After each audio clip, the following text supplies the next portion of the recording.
Hello, good people. How are you? Good morning, good afternoon, good evening. How have you been since the last video? I hope you have been doing amazing. Yeah, like us here as well. This is Victor T, and of course, you're watching Victor T Show. We have to say thank you. We have to start by saying thank you guys for subscribing, for liking, for sharing our videos. We really humbled for that, for what that you have been doing. As usual, I'm not alone. I'm with Mr. Hamisi. I just say hi to people. Hi, how are you? Yeah, the person that has just said hi to you is a psychologist, he is a counselor, and of course, siku hizi anafanya bado life coaching. Yes. After we did the last seminar, you remember Mr. Hamisi? The last seminar, yeah, that you were running. Yeah. We were talking about the infidelity. Yeah, in families. Yeah, in families. And actually, so many people, by the way, raised so many questions in that. And that's why I decided that I think this one should be, we should discuss about it, because it's actually something that is really disturbing people. Yeah, and it seems like it is in every family. Yeah. You know, somebody said that the ratio of men to women, it's not the same. So kuna mtu alikuwa na argue that for a man, for you to be a complete man, you must have several women. You must have married several women. Yeah. Do you agree with that statement? People have a lot of things.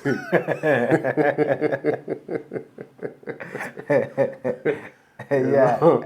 You know, when you want to do something, you cannot miss something to help you to do something that you want to do. You can rationalize what you want to do in any way. And people have said that relationship like that. But me, I have taken another step and even gone ahead and tried to find out this myth, because it is a myth. It's a myth. It's a myth. It's not true. No, you can go, you know, these days when we want to know things, we go to Google. You just go and Google and you ask him, what is the ratio of men to women in this world? And what I found there was something very close to equal. So Okay. Oh. I know, yeah. So, but you know, when people want to do something, they cannot miss a way to rationalize. Yeah, to remember them. Yeah, you know, there was a So time. you don't agree with that statement? I don't. You don't? I don't, because Na mwingine akasema maybe ya Kiswahili, maybe uta agree with it. Mwingine akasema hakuna jogoo ya sijui ni tembe moja ama ni nini. Yaani hakuna jogoo ya mwera moja. Mwera unajua ni kuku ya kike. Kuku ya kike basi. Inaitwa hen.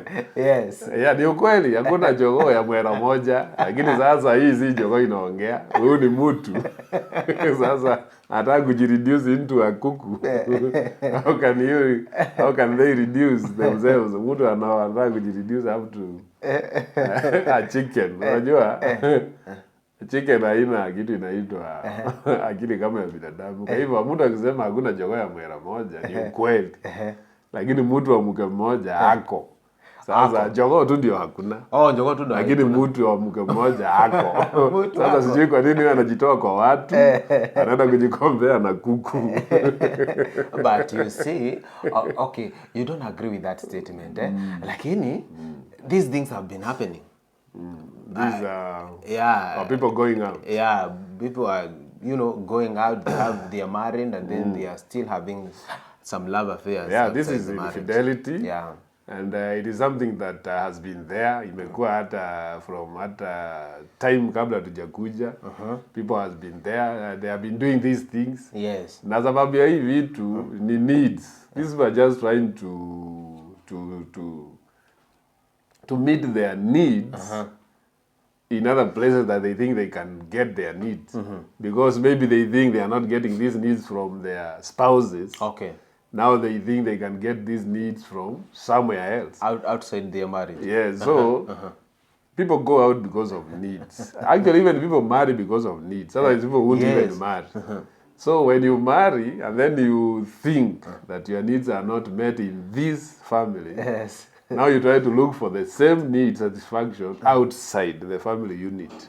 That's what infidelity is all about. It's all about. Yes. But does this think, okay, you are talking about the needs, and these needs, does it mean, because you find that somebody marries like last year, Yeah.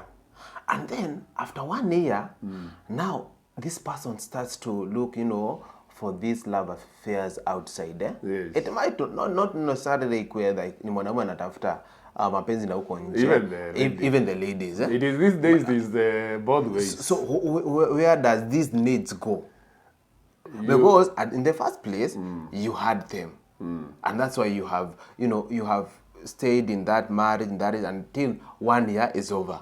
And then after 1 year, you start now looking for love outside. When you get into marriage first year or second year, even that. Yeah, even that. Even that fourth. Yes.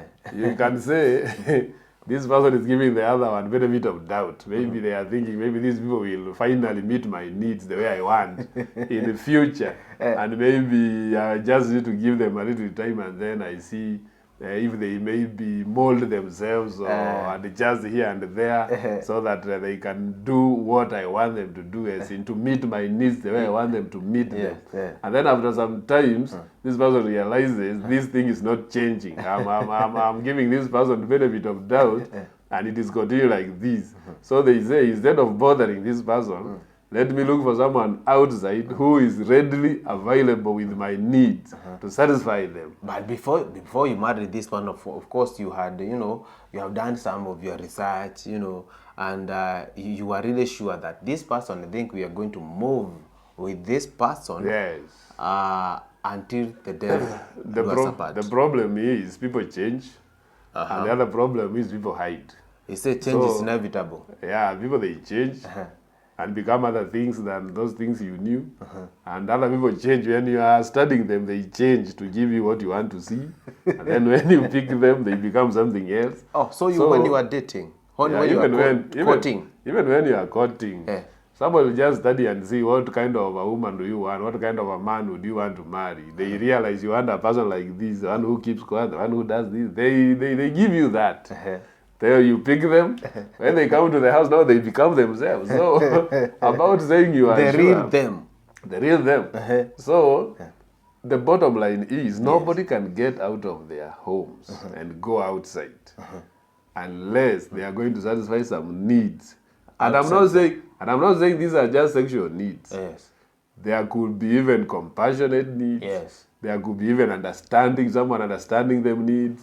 It could be even respect. Yes. It could be even mtu anakutambua. Those are needs. All those are needs.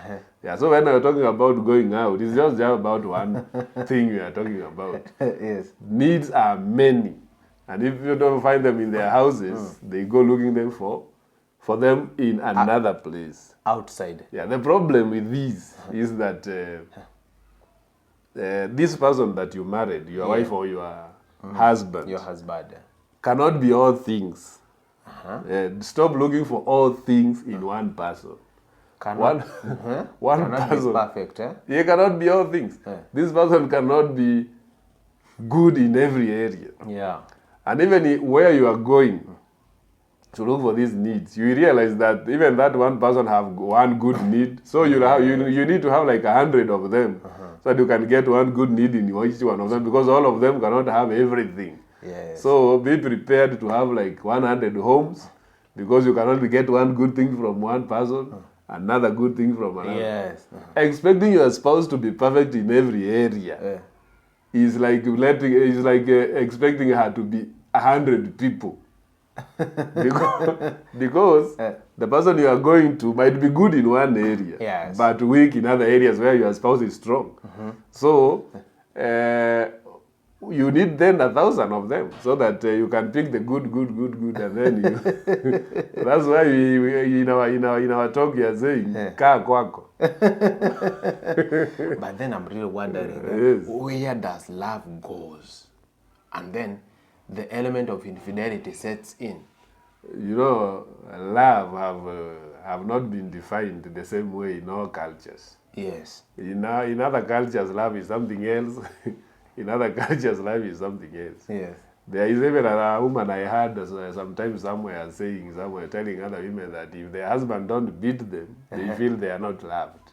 Because when they really? are beaten, yes.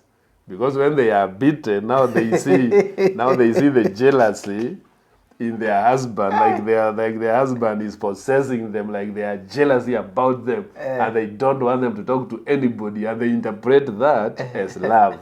There are others who interpret when you bring them a flower in the evening, a rose flower or what, they interpret that as love. Others when you take them hizo flowers, wanauliza sasa afadhali ungenunua sukuma tukuje ama nyama. In fact, the first question they ask when you bring that rose flower is how much is this? You tell them this one is 850. They tell you a kg of meat is how much? 700. Ungeleta nyama. So definition of love is different to different people. But love alone, on the other hand, cannot keep a family going. Okay. Love is not what keeps people married. Yeah. Yes, love does not keep people married.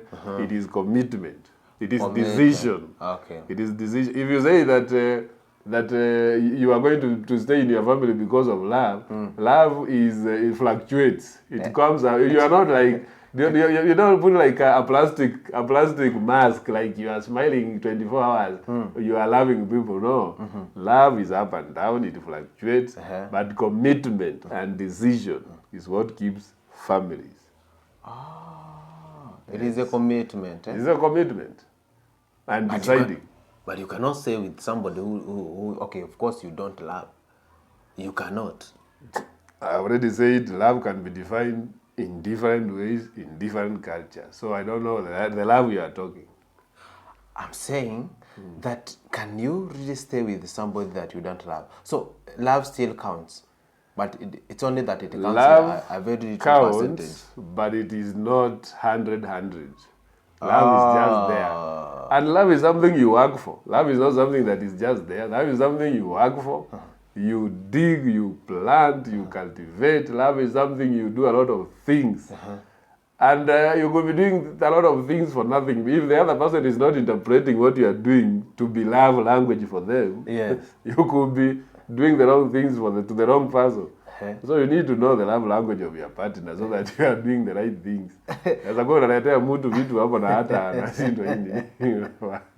So, but I really wanted as we understand that if we talk about, you talked about hapo nikupeleke nyuma kidogo, you talked about the needs. You know, this person, the reason is to why is getting out of this outside the marriage. The marriage is needs. Is a needs.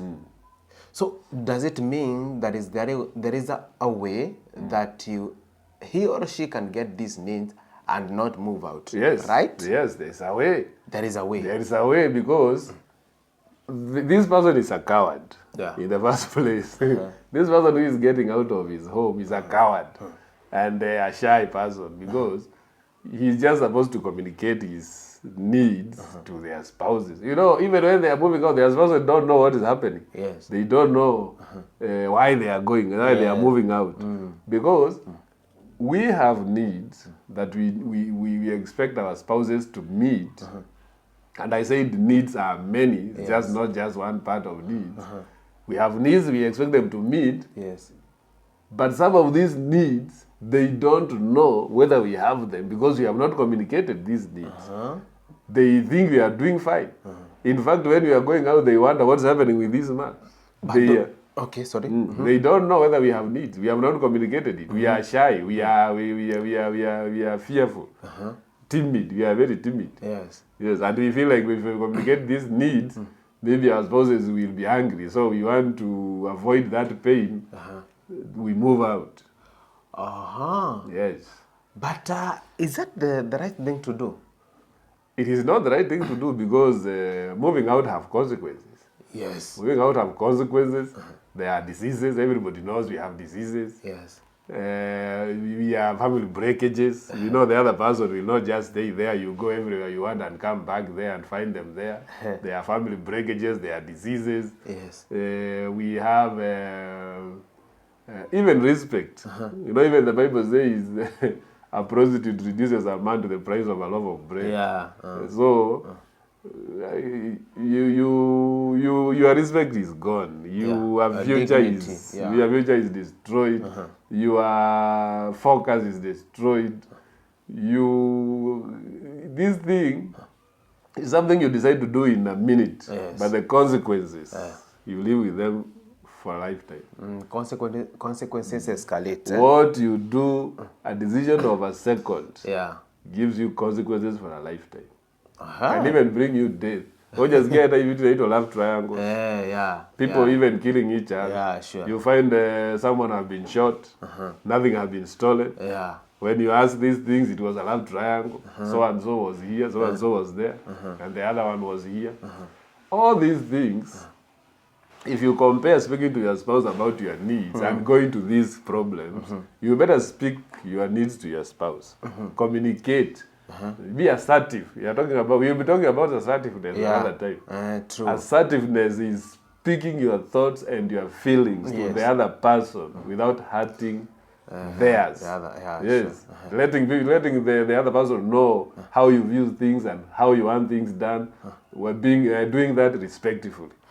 Okay. Well, I get you, but then I can have a spouse who is not even who is not considering what I'm telling him or her. You know, I mean, I'm trying to communicate. I get. I'm trying to communicate, but he's not getting me. I get. It's like, oh, no, for example, if I tell the person, nataka kupikiwa supper mapema. Yeah. And this person is like, no, maybe I have to cook it at 9. Ama nimwambie kitu ingine, like, and does not agree with me. Yeah. You know, put yourself in such kind of a situation. Yes. In communication. In such situation, what should I do? In communication. Yes. It is not much about what you say. It's much about how you say it. What you say is not even important. The other person does not read what you are saying. They read how you are saying it. So if you are saying it like you are enslaving somebody, or you are being bossy to another person, or you are belittling the other person, or it's like you are, you want to show them that you are in control here, and there is nothing they can do. Yes. They also will retaliate. A human being is born to retaliate when they are in threat. This is a threat. Yeah. You have threatened this person. Their ego. You have threatened their ego. You have threatened their freedom. You have threatened their being. Yes. So they have to retaliate. They want to see now whose word will stand here, because you have brought competition here. Yeah, true. They will retaliate. But if you say the same things respectfully, and letting the other person know and get exactly what you are saying without hiding or without belittling them, I don't think there is anybody who will just want to fight with you or compete with you if you did not set that arena for competition in the first place. If you cannot just speak, well and tell your lady, maybe last time you cooked very well, and I can't wait until Saine for you to cook this food. Right now, I feel like I should be eating. Can you please just start cooking this food 6 in the evening, because this food was so nice. I don't think at that time she will tell you, you have to wait until the saa sita ya usiku. No. So it is how you say it. It is not what you say. Yes. But okay, well, unajua ladies wanaweza sikia wako a bit wameguzwa kidogo. Yeah. But look about a man who is coming so late. Na a lady anataka kumwambia sasa wewe be coming a bit early. Yes. What about how can you communicate this? Now the lady to the man, or the man to the lady? The lady to the man. The lady to the man, to tell them that becoming a little bit early. Yeah, a little bit early. Yes. First of all, this lady... And the lady is fearing, by the way. First of all, this lady should before even they start saying that come early or don't come early, they should have already know why is this person coming late. You know, if for example, I'm coming late because I'm from work. Yeah. And there is nothing I can do about labda mahali nimeajiriwa, hiyo ndio time tunakuwa released. And then my wife tells me, be here before 9. Na tunalilisiwa kwa kazi saa 2:30. Moving from town to here, I need another 1 hour. You know, there are some needs that I might not meet. Yes. Yes. So even when this lady or the husband, you know, it could be both the way. Yeah. Even when the husband or the lady is telling the other person that be coming at this time, they should have considered all the issues that are surrounding this situation. That is it possible for my spouse to be home at this time? What can make them not to be here at this time? So they have to, don't stay away from your spouse's life, what's going on in their life. Don't speak from outside, telling them from there that you come out. No, speak from inside. Get into their lives. Yes, get in there. Go through the problem with them. Don't speak from outside. Look with them what's going on in their lives, why they can't be early. Usiongere huko nje. Hata you don't even understand this. After this person starts becoming lonely. Do you know you can become lonely in a crowd? When in that crowd nobody understands you. You become lonely and you are in a crowd. Uko kwa crowd, hata unafikiria you are okay, but you are alone. Because nobody understands you, and it becomes worse. When the only person you chose in this world to be your spouse is one of the people who do not understand you. So you become lonelier. Yeah, sure. Yes. So if you want your spouse to change, not just work, if you want your spouse to change any area or any behavior, don't speak from outside. It should not be you against them. Yes. It should be the two of you against the issue. Let the issue be there. Let the two of you be this side. You know, you have talked about a very good point whereby, like, I need to put myself in, you know, in my partner's life. Yes. Right? Like, I should know, like, everything that is happening to, you know, yes. my and spouse, the difficulties she's going through. And he or she is going through. Yeah. Yes. Yeah, that is a very good point, by the way. You know, people live together. People live together until others have ulcers. And the other person doesn't know what is going on. People live together until others they hang at Actually, themselves. that is the point that people I just live wanted together to communicate. Until others have tablets in their pockets. And their spouses don't even know hizi tablets ni pressure, ama ni dawa, ama watu waligonjeka siku gani. And this is your spouse. You don't even know what's going on. And they don't get the need to share with you because the time you have lived together, they have concluded you don't care. So they just live their lives. They are living with you. You divorced a very long time ago, but you share a house. Yeah. But you divorced a very long time ago. I had a scenario whereby, you know, a certain guy, alikuwa ameajiriwa in a certain company. Yeah. And then later on, wife akakuwa na, you know, some urgent. Akakuwa na emergency akasema, let me go and look for my husband huko kwa job yake. Akakimbia huko company. Kufika huko, ako like, no, this guy was transferred to, I don't know, to another county. Yes. You know? Yes. And you see, this guy had not communicated with them. Yeah, this is the secrets that we are talking. These people are divorced. Oh, yes. These people, they are divorced, but they are sharing a house. And a lot of people are going through this. And this thing is killing people. Yeah. It's killing people through diseases, stress, depression, these love triangles. And this thing also has poverty.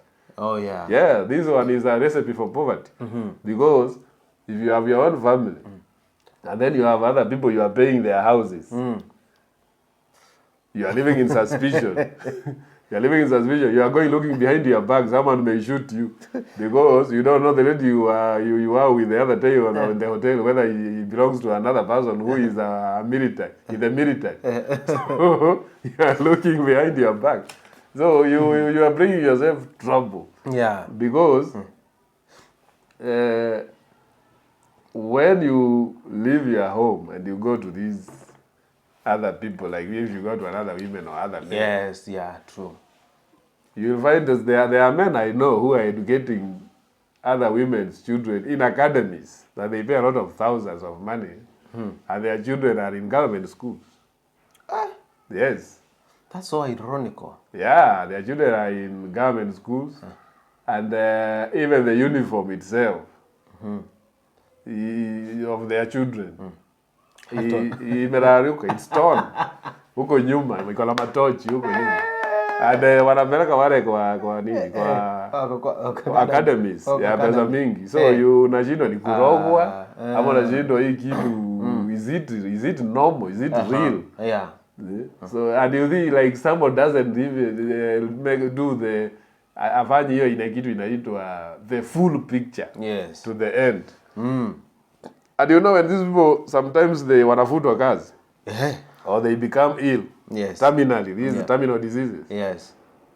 These people wote walikuwa wanakula pesa yao, they just tell them go back to your wife. They tell them I'm not your wife. Go to your wife. I'll go back to your husband. Go to your husband. Because they only need you when they can eat something from you. When you have nothing, they all know that you belong to your wife. It is only you who don't know. The only person who doesn't know. So they remind you, remember? The only even right now when you are continuing to get into those houses, kwa wasichana hapa, umekomba hapa manyumba. Hata wakati umekaa hapa kwa kiti unafanywa massage. Just know one thing. This people who is doing you this massage and taking your money and buying a lot of things and educating their children with your money, yes. At the back of their mind they know you belong to your wife. It is only you who doesn't know that you belong to your wife. They will tell you when you are broke. The day you are broke, they remind you that you belong to your. You better know these things and wake up from that couch and go home. You belong to your wife and your husband. These people, they know. They will tell you. Yeah. Only they won't tell you now, because if they tell you now, you will discontinue the benefits. Yeah, the benefits. Yes. Sure. So right now they won't tell you. They make you think like they are with you and they are like your wives also, but they are not. They will tell you one day they are not. Wow. Yes. Watakwambia. I hope you guys are following. They will.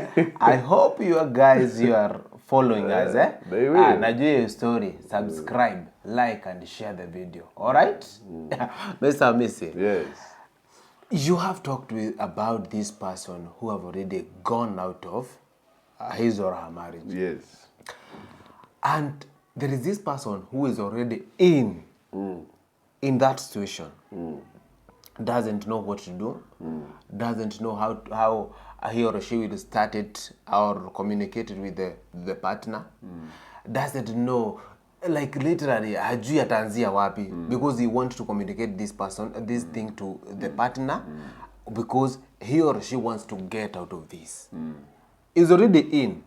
Ako ndani ya mchezo. Hata saa hizi maybe hata anapigiwa na wanaume wengine ama wasichana wengine hivyo. Maybe anapigiwa saa hizi. Ako already into that.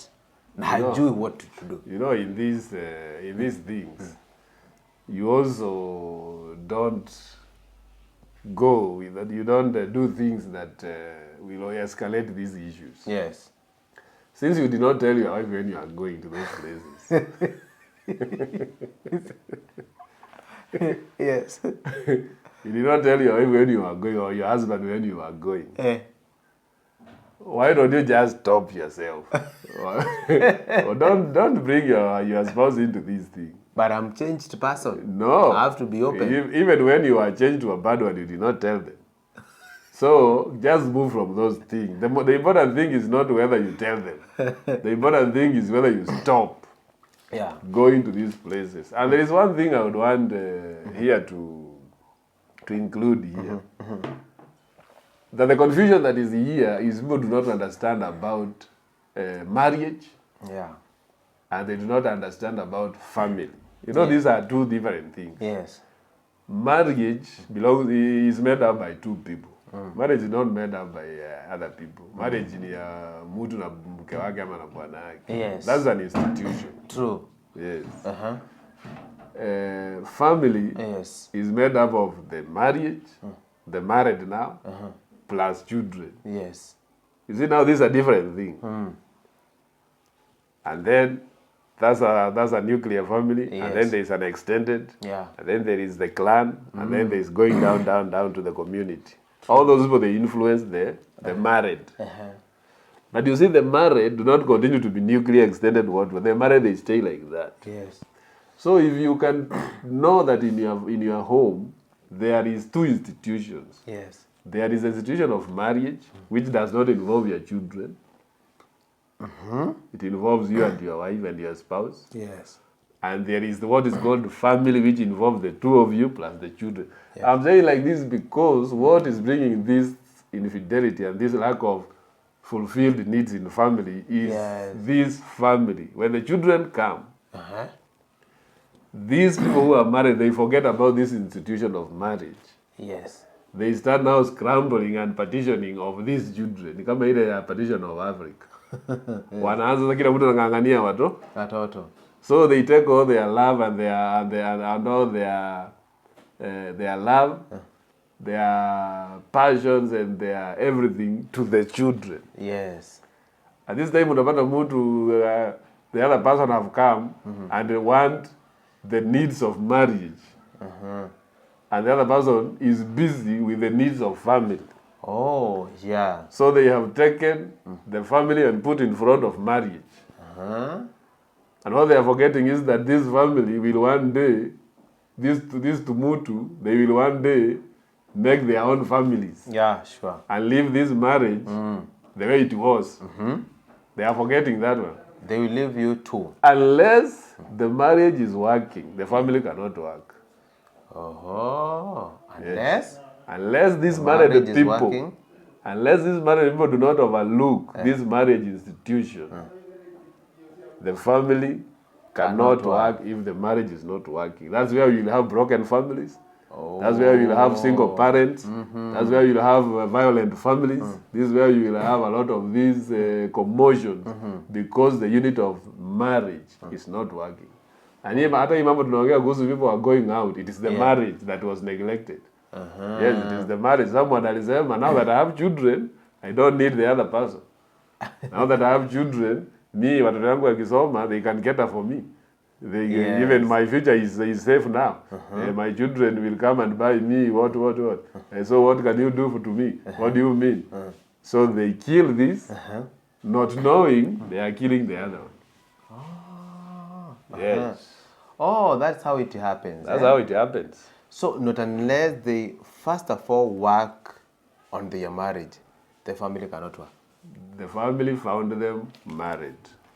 Why should they overlook how they were and concentrate on something else that came that is just here for 25 years? You know, these children are here for 25 years. And then they leave them the way they were. Why can't they maintain this marriage institution? That is what people, and this one is a very simple thing, but people don't bring it into their mind that this marriage institution is what is important. So they take the things of the institution of marriage and they discuss them with the people outside. Yes. The people of the gender of their spouses. And ukidiscuss mambo ya kwako na watu huko nje na ni mahangire, they just show you vile ni kubaya. Wanakuuliza, "Hai, anafanya hivyo." That's what, because they want to break that thing and take you. Yeah, they want to eat your money quickly. They educate their children very fast before you know what's going on. Before you go back to your wife with nothing or your husband, wakuwa wametumia kitu. So you take things of the marriage, you take it to other people.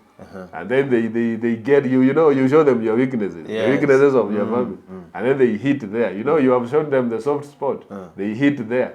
They destroy your institution of marriage. So, and when you see, there's nothing that is very dangerous like a lion, the one who have cubs. Wachana na hii ya mwanaume hii. This one that has children. that one does not care about you. It cares about their children. Hata ikipata antelope ikinyonyesha mtoto wake, it doesn't care about huyo antelope na mtoto wake. Anakula wote. Anachukua anapelekea watoto wake. These ladies who are outside there and men who are outside there, they don't care about you and your children. Yes. Hao wako na watoto wao. They have children. Hata kama unaona hapa town, they don't have them in here in town. Wamewaacha nyumbani. Kwa shosh. Hizo pesa zinatumanga huko. Hizi pesa unaona unaitishwa mingi zinatumanga ushago. Mahali penye watu they have children. Pray that you don't meet with a lion, with a lioness, with the cubs. Sababu huwa ijali. This thing can finish you because of the ijali watoto yako. Akona watoto ushago. Akona watoto ushago. These are not girls. These days you don't get girls around here. These people, they have children. And this is why they are working day and night. They are working day and night. They don't, wakipata mwanaume wanararua, they don't care. Yes, they show mapenzi ya uongo because they want to get something for their children.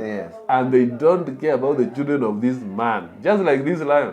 Hii lion nijawahi jiuliza, sasa nikikula huyu Zwara na watoto yake, na wakienda jioni watapatikana mama hao, they don't care. This lion don't care. Sasa wewe wakati unaenda kwa hizi vitu, sijui you think what are you doing? Nini unafanya? What are you doing? Don't you think unatumiwa hapo kama Zwara? Use also your brain. Use your brain. Your children, nobody cares about them. Mekutana na lioness. So it means even if you are having an affair there, watu wako na watoto huko ushago. Si wako na, they have regardless kama ni mwanaume ama ni a lady. They have children. Kwanza wanaume ndio wako na wengi.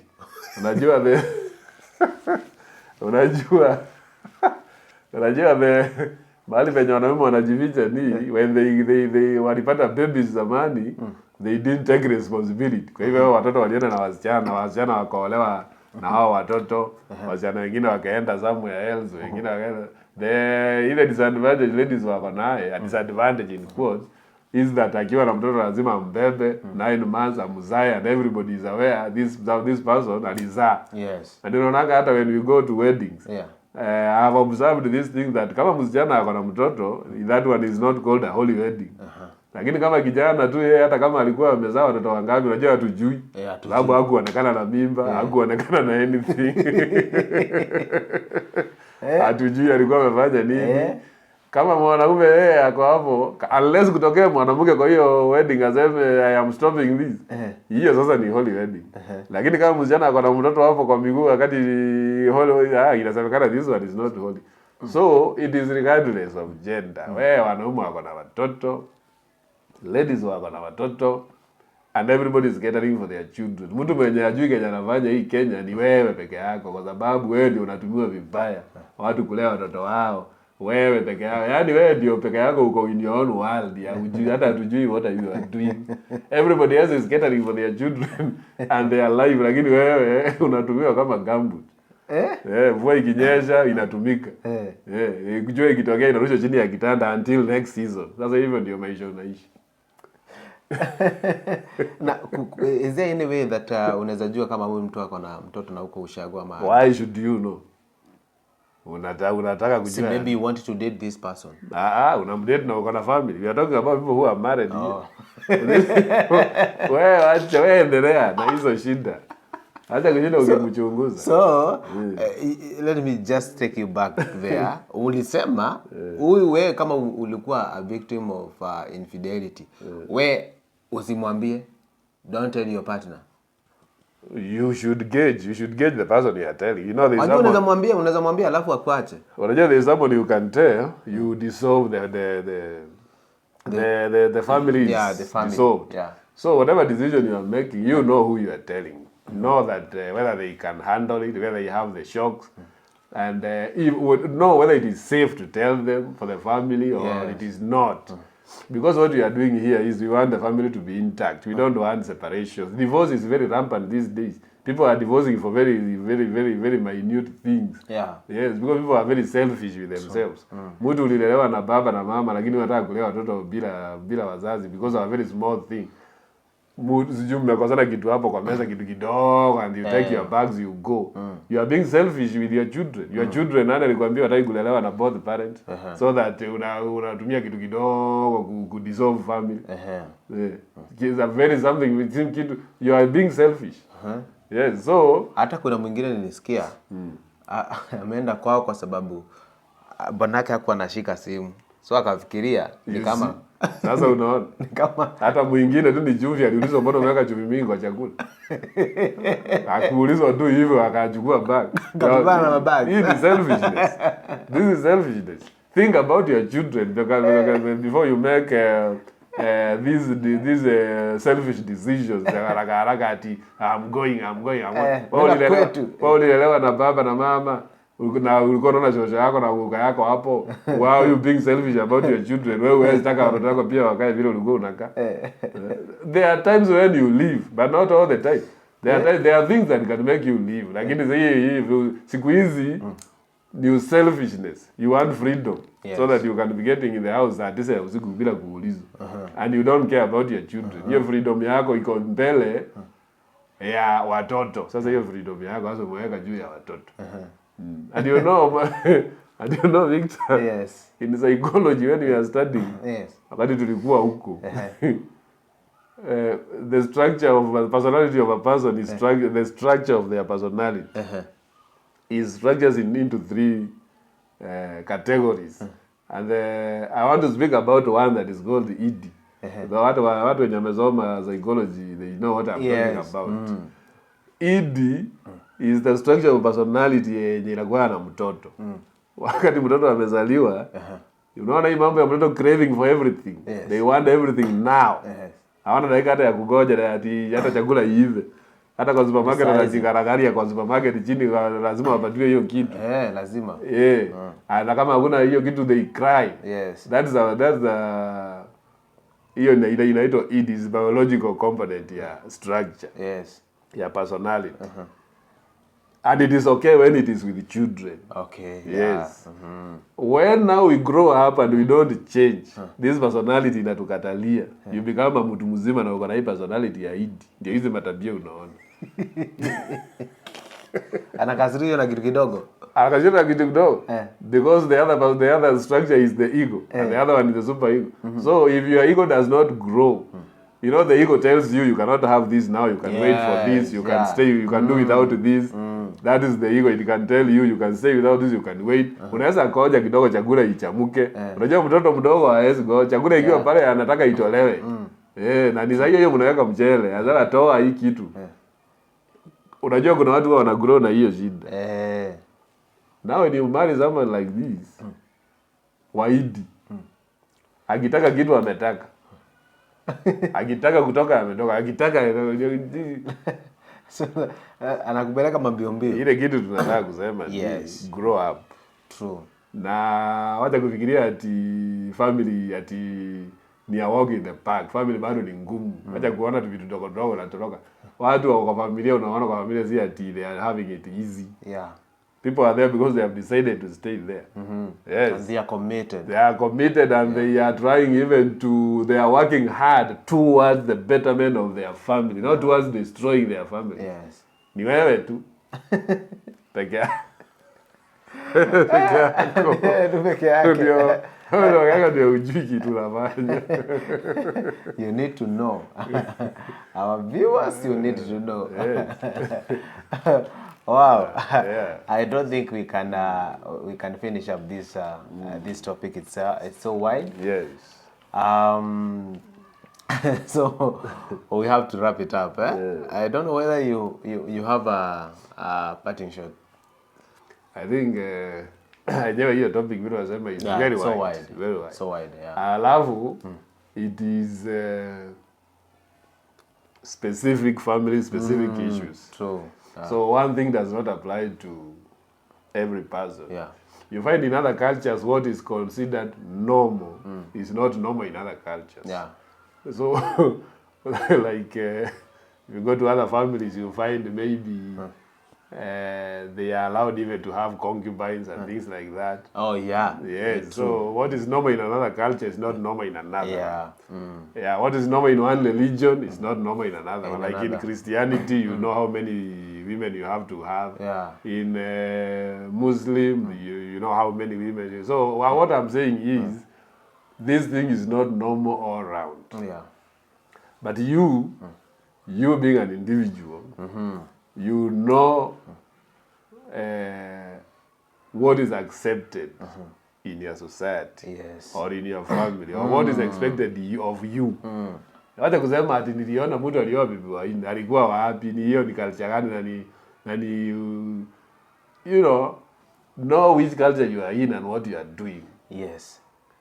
And the other thing, don't be too quick to make decisions, long-term decision on hizi vitu ndogo ndogo. Yeah. Ati mtu amekuuliza mbona mchele na kikaa imeungua, unachukua bag unaenda. These are small thing. The decisions you are making ya kuenda is a very big decision and you are making out of a very small thing. Na unafikiria this person will come for you, ndio maana unafanya hizi vitu. They may not come for you. Yeah. Mshindo kupiga masimu huko kusema ati ulisemaje, mbona hujakuona, ukuji. Na kumbe this person they are asking, huyu atatoka hapa siku gani, nihame hata hii nyumba niende nioe kwingine. Yes. So don't be selfish. Yes. Be committed in your kwa hiyo unit mko nayo. The family. Alafu differentiate marriage na family. Na family. Ujue marriage ni yenyu na your spouse, family ni hii ingine. If you do that, you'll do well. Okay. Well, there we go to our views. I think this video has been so helpful to you. And if it has been, please let us know in the comment section. Yes. We look at it, and I know that in one way or another, it's going to help you. Yes. So that is it for now. This is Victor T. This is Victor T Show. We were with Mr. Hamisi. Yes. Mwai. Yes. Till we meet in the next video, it's a bye-bye for now. See you.